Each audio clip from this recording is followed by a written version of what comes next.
வணக்கம் central map viewers. இன்றைக்கி என்ன ஒரு முக்கியமான நியூஸ் நமக்கு வந்திருக்குன்னா, இது மார்ச் 6ஆம் தேதியே அரசாங்க ஊழியர்களுக்கு ஒரு விதிகளை ஒரு திருத்தப்பட்ட விதிகளை வெளியிட்டிருக்கு. அரசாங்க ஊழியர்களுக்கு, அதாவது கவர்மெண்ட் ஆஃபீஸர்ஸ்க்கு, கவர்மெண்ட்டில் வேலை செய்ய எல்லாருக்குமே என்னென்ன விதிகள்னு சொல்லிட்டு இது 1973லேயே கொடுத்தாச்சு. அதுக்கப்புறம் இது திருத்தி மேம்படுத்தப்பட்டு இப்போ நமக்கு வெளியீட்டில் வந்திருக்கு. அது என்னென்னு சொல்லிட்டு நம்ம ஃபுல் டீட்டெயிலாக பார்க்க போகிறோம். இது அரசு ஊழியர்களும் தெரிஞ்சுக்கணும், அரசு ஊழியர்கள் ஆக போகிற நம்மளை வர மாணவர்களும் தெரிஞ்சுக்கணும், பொதுமக்கள் அனைவரும் தெரிஞ்சுக்கணும். ஏன்னா ஒரு அரசாங்க ஒரு போலீஸ் ஆஃபீஸராக இருக்கட்டும், ஒரு விஓ ஆஃபீஸராக இருக்கட்டும், ஒரு வாத்தியாராக இருக்கட்டும், ஒரு IAS officer, collectors, DSP, police officers, every one should know about this act. அதை தெரிஞ்சிருக்கணும் நமக்கு. அதுதான் நமக்கு இப்போ இந்த வீடியோவில் நான் உங்களுக்கு தெளிவாக சொல்ல போகிறேன்.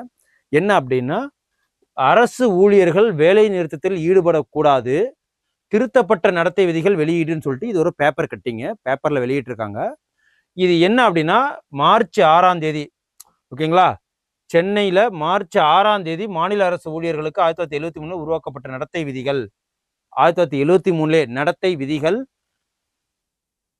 தமிழக அரசு திருத்தம் செய்து புதிய விதிகளை வெளியிட்டிருக்கு இப்போதைக்கு. ஓகேங்களா, அது என்ன அப்படின்னு சொல்லிட்டு டீட்டெயிலாக பார்ப்போம். அந்த பேப்பர் கட்டிங் பேப்பரில் என்ன இருக்கோ, அந்த விதிகள் என்னென்னவோ அதை அப்படியே ஒன் பை ஒன்னாக எடுத்துகிட்டு வந்து இதில் பேஸ்ட் பண்ணியிருக்கிறேன்.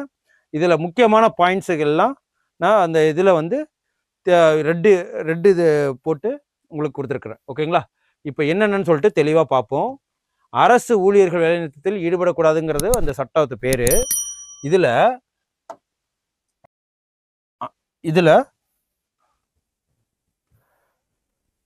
என்னென்ன இருக்கு அப்படின்னு சொல்லிட்டு பார்த்தீங்கன்னா, அரசின் அனுமதியின்றி அரசு ஊழியர்கள் அவர்களின் மனைவி மற்றும் குடும்ப உறுப்பினர்கள் 25,000 ரூபாய்க்கு மேலே பரிசுகளை பெறக்கூடாது. ஓகேங்களா, இது ஜென்ரலாக நார்மலாக பெறக்கூடாது. அவங்க குடும்பமும் சரி, மனைவி சரி, அந்த அரசு ஊழியர்களும் சரி. ஆனால் இது எப்போ வாங்கலாம் அப்படின்னா, ஒரு மாதத்துக்கு முன்னாடி திருமணம், சடங்கு, வேற ஏதாவது ஒரு பொது வீட்டில் இருக்கிற விசேஷங்களுக்கு மொய் போன்ற பரிசுகள், இந்த மொய் பணம் இதெல்லாம் வரும் இல்லைங்களா, இப்போ வாங்கலாம் அரசு ஊழியர்கள். ஆனால் அதுக்கு ஒரு மாதத்துக்கு முன்னாடி பத்திரிகையின் மூலயமா மேல் அரசு அதிகாரிகளுக்கு அதை தெரிவிச்சிடணும். அதுதான் இதில் சொல்லியிருக்கு. அதுக்கப்புறம் திருமணம் உள்ளிட்ட மத சடங்குகளின் போது 25,000 ரூபாய்க்கு அதிகமாக பரிசுகளை பெறலாம். இதை ஒரு மாதத்திற்குள் அரசுக்கு தெரிவிக்க வேண்டும். இது ஒரு விதி. அதுக்கப்புறம் இரண்டாவது விதி என்னன்னா, அரசுக்கு எதிரான கருத்துக்களை அரசு ஊழியர்கள் எந்த வகையிலும் தெரிவிக்கக்கூடாது. ஒரு அரசுக்கு எதிராக இப்போ ஒரு அரசு நடந்துகிட்டு இருக்கு, கவர்மெண்ட் நடந்துகிட்டு இருக்குன்னா, அந்த அரசை நடத்துறவங்களும் சரி, அந்த மினிஸ்டர்ஸும் சரி, அதை பற்றி உங்கள் துறைகளை பற்றி வெளியில் அவதூறு பேசக்கூடாது, அதுக்கு எகெயின்ஸ்டாக பேசக்கூடாது, அந்த நிர்வாகத்தை துஷ்பிரயோகம் பண்ணாமல் எந்த ஒரு விஷயமே வெளியில் பேசக்கூடாது. ஓகேங்களா, அதுதான் இதில் சொல்லியிருக்கு. அரசுக்கு எதிரான கருத்துக்களை அரசு ஊழியர்கள் எந்த வகையிலும் தெரிவிக்கக்கூடாதுன்னு. அப்புறம் அங்கீகரிக்கப்பட்ட அரசு ஊழியர்கள் சங்க பொறுப்புகள் தங்கள் கருத்துக்களை தெரிவிக்கலாம். ஒரு சங்க பொறுப்புகள் இருக்கும் இல்லைங்களா. எக்ஸாம்பிளுக்கு இப்போ நீங்கள் ஒரு துப்புரவு பணியாளராக இருக்கீங்க, அரசு துப்புரவு, அதுக்குன்னு ஒரு சங்கம் இருக்கும். வாத்தியாராக இருக்கீங்க, அதுக்குன்னு ஒரு சங்கம் இருக்கும். நீங்கள் இபியில் ஒர்க் பண்ணுறீங்க, அதுக்குன்னு ஒரு சங்கம் இருக்கும். அந்த மாதிரி ஒவ்வொரு சங்கம் இருக்கிறது இல்லைங்களா. அந்த சங்கத்துக்குள்ள நீங்கள் அரசு சரியாக இது பண்ணல அப்படின்னு சொல்லிட்டு நீங்கள் அந்த சங்கத்துக்குள்ளே பேசலாம். வெளியில் பொது இடங்களில், டிவிலையோ, பொது இடங்கள்லையோ, பொது இடத்துலையோ, இல்லை பேப்பர்லையோ, ஏதோ ஒரு சோசியல் மீடியாவில் எதுலேயும் சொல்லக்கூடாது.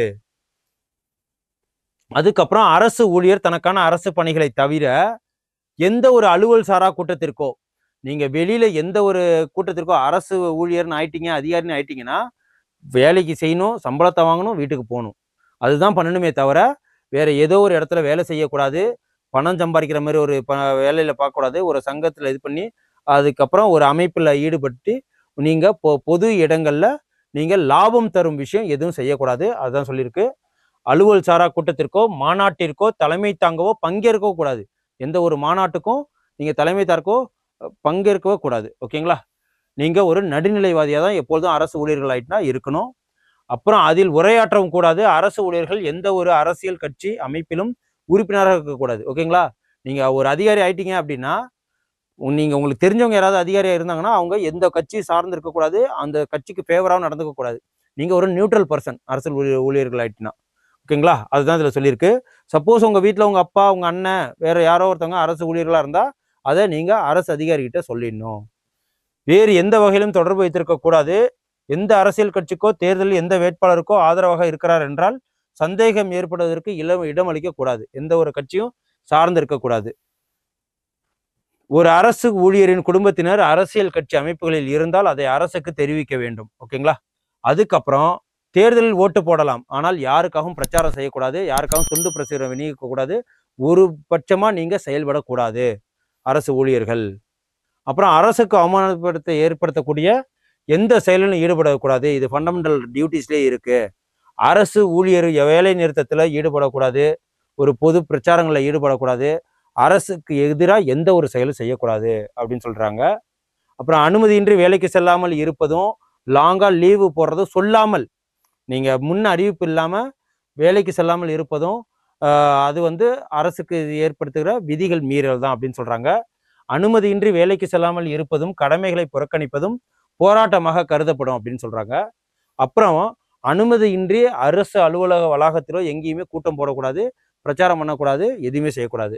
அதுக்கப்புறம் நீங்க அரசு ஊழியர்களாக இருக்கிறீங்கன்னா அப்படின்னா நீங்க 9 to 6 நீங்க வேலை செய்யற டைம் அப்படின்னா நீங்க எக்காரணத்தை கொண்டும் குடிச்சிட்டு, அதாவது மது அருந்து விட்டு ஆபீஸ்க்கு வரக்கூடாது அப்படிங்கிறத சொல்றாங்க.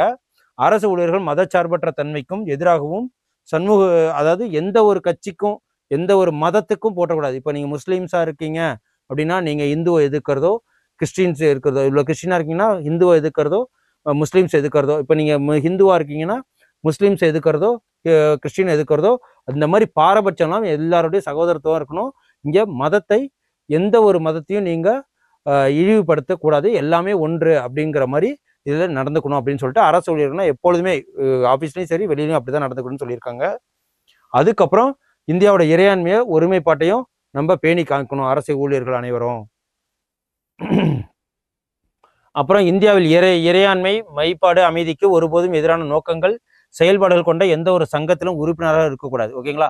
எந்த ஒரு டெரரிஸ்ட் ஆக்டிவிட்டியும், எந்த ஒரு அரசுக்கு எகெயின்ஸ்டா பேசுற எந்த ஒரு யூடியூபர்ஸ்க்காக இருந்தாலும் சரி, எந்த ஒரு சங்கமாக இருந்தாலும் சரி, அவங்களுக்கு நீங்க துணை போகக்கூடாது. அதுக்கப்புறம் பாருங்க, அலுவலகத்தில் பொது இடங்களுக்கு வரும்போது மது அருந்து விட்டு வரக்கூடாது, ரொம்ப இம்பார்ட்டன்ட்டு. அதுக்கப்புறம் தங்களுக்கு வழங்கப்பட்ட அதிகாரத்தை எந்த ஒரு அதிகார துஷ்பிரயோகம் பண்ணக்கூடாது, இடத்திலும் தவறாக பயன்படுத்தக்கூடாது. இது வந்து இவ்வளோ ஒரு 10 விதிகள் இருக்கு. இதை நீங்க பொதுமக்களும் பார்த்து நோட் பண்ணி வச்சுக்கணும். அரசு ஊழியர்களும் தெரிஞ்சுக்கணும். அரசு ஊழியர்கள் ஆக போற உங்களை பார்க்குறவங்களும் இதை நம்ம கண்டிப்பாக தெரிஞ்சு வச்சுக்கணும். ஓகேங்களா? இது உங்களுக்கு நான் யூஸ்ஃபுல்லாக இருக்குன்னு நான் நம்புகிறேன். இதோட பிடிஎஃப்பும் நான் இந்த டிஸ்கிரிப்ஷனில் தரேன். நீங்கள் அதை எடுத்து நோட் பண்ணி வச்சுக்கோங்க. ஓகேங்களா? Thank you. Send a map. You dare to dream, we care to accomplish.